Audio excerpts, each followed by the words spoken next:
নমস্কার বন্ধু, আমি ভাস্বতী। তোমরা রয়েছো আমার চ্যানেলে। বন্ধু, আবারও আজকে একটা নতুন কাজ নিয়ে চলে এসেছি।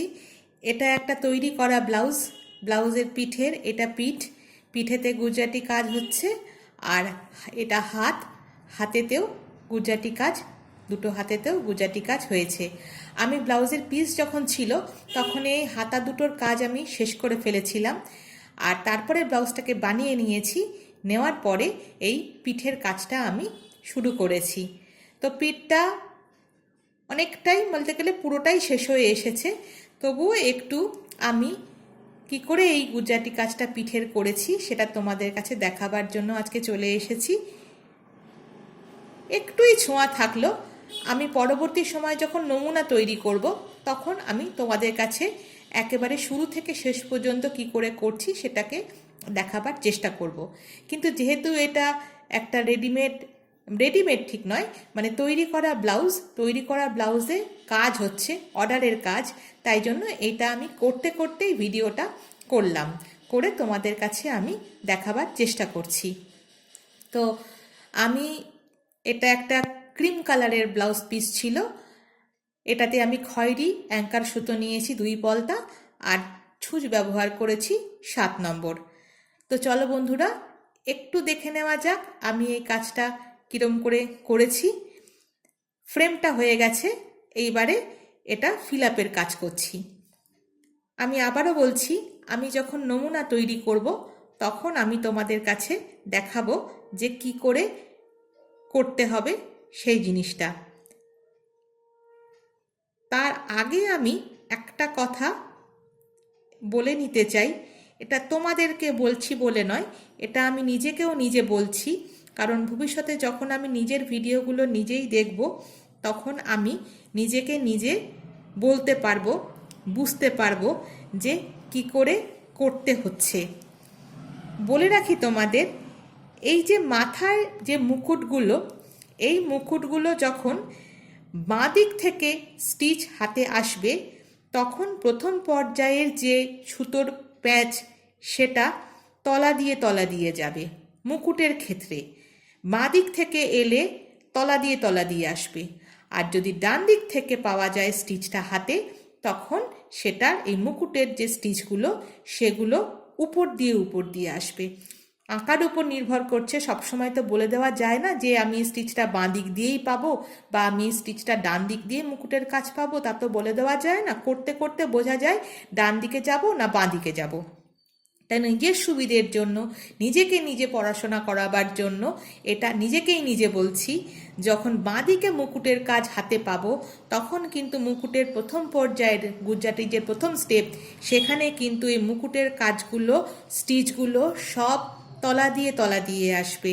আর ডান দিক থেকে যদি মুকুটের কাজ হাতে আসে তখন কিন্তু এই মুকুটের যে প্রথম স্টেপের যে গুজরাটির প্রথম স্টেপ, সে প্রথম পর্যায়ের স্টেপের যে সুতোর যে প্যাঁচগুলো সেগুলো উপর দিয়ে আসবে। বাঁ দিকে হলে তলা দিয়ে আসবে, ডান দিকে হলে উপর দিয়ে আসবে।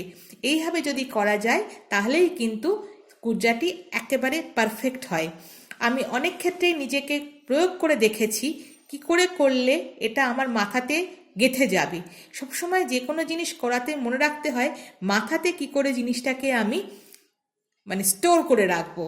কারণ সব সময় তো মনে থাকে না যে কি করে কি করব। এই জন্য মনে করলাম এই ভিডিওটা করতে করতে আমি এই নিজেকেই শিখাবো যে আমি কি করে এটাকে মনে রাখবো। মাথার কাজ, মুকুটের কাজ বাঁ দিক থেকে যদি আসে তাহলে সেটা তলা দিয়ে আসবে, আর ডান দিক থেকে যদি আসে তাহলে সেটা উপর দিয়ে আসবে। এই বেসিক যে গুজরাটির ফান্ডাগুলো, এগুলো একটু মাথায় রাখলেই নিখুঁতভাবে গুজরাটি স্টিচ করে নেওয়া যায়। তো বন্ধুরা, দেখতে থাকো আমি কি করে এই কাজটা করছি।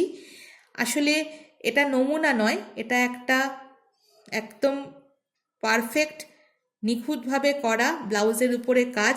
সুতরাং বুঝতেই পারছো আঁকাগুলো খুব ছোট ছোট।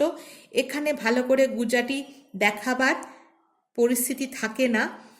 যখন কোনো ডেমো দেওয়া হয় তখন এই বরফিগুলো, গুজরাটির আসল ব্যাপারটাই বরফি, এই বরফিটা তখন একটু বড় করে আঁকা হয়ে থাকলে দেখাতে সুবিধে হয়।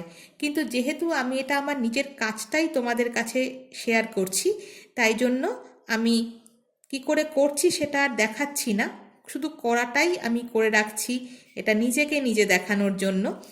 কিন্তু বললাম না, আমার সেলাই করতে খুব ভালো লাগে, সেলাই করাটা আমার খুব মানে আনন্দের সহকারে আমি কাজটা করি। সুতরাং আমি যে কাজটা করি সেটাই আমি তোমাদের সাথে শেয়ার করে নিয়ে আনন্দ পাই। এই জন্যই কিন্তু আমার এই কাজটা তোমাদের কাছে দেখানো।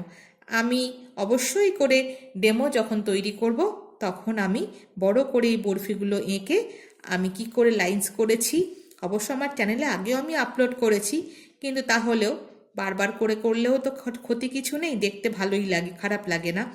তো যত দিন যায়, যত কাজ করি, তত হাতের কাজ আরও খোলে, নিখুঁত হয়। কারণ প্র্যাকটিস সবাইয়ের উপরে, যত প্র্যাকটিস করব তত কাজ নিখুঁত হতে থাকবে। তো এই জন্যই আমি এটা চেষ্টা করছি, যেটুকু করব সেটুকু তোমাদের কাছে দেখাবো। আমি দুটো শাড়ির ভিডিও আগেই আমি আপলোড করেছি, সেগুলো বড় বড় কাজ। এটা যেহেতু একদমই ছোট একটা কাজ, ওই জন্য এটাও দেখাবার লোভ আমি সামলাতে পারলাম না। আমি যখনই ফাঁকা পাই, ওই শাড়িটা করতে করতেও ফাঁকা সময়টুকুতে আমি এই কাজটা শেষ করে নেবার চেষ্টা করেছি। আর চলে এসেছি তোমাদেরকে আমার এই আনন্দের ভাগিদারি দিতে, আনন্দের ভাগিদার হওয়ার জন্য চলে এসেছি, যে দেখো কেমন লাগে। আর যদি আমার কাজগুলো তোমাদের ভালো লাগে, তাহলে অবশ্যই আমার চ্যানেলটাকে সাবস্ক্রাইব করে আমাকে একটু সাপোর্ট করো।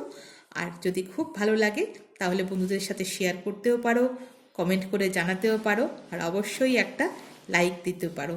কারণ তোমাদের কাছ থেকে এই সাপোর্টটুকু পেলে আমার নিজের কিন্তু খুব ভালো লাগে, যে আমি নিজে কিছু করছি, সেটা আমি তোমাদেরকে দেখাচ্ছি, তোমাদের কাছ থেকে দেখিয়ে নিজে যেটুকু আনন্দ পাই সেই আনন্দটুকু তোমাদের সাথে শেয়ার করে নিচ্ছি। এটাই আমার কাছে একটা পরম প্রাপ্তি।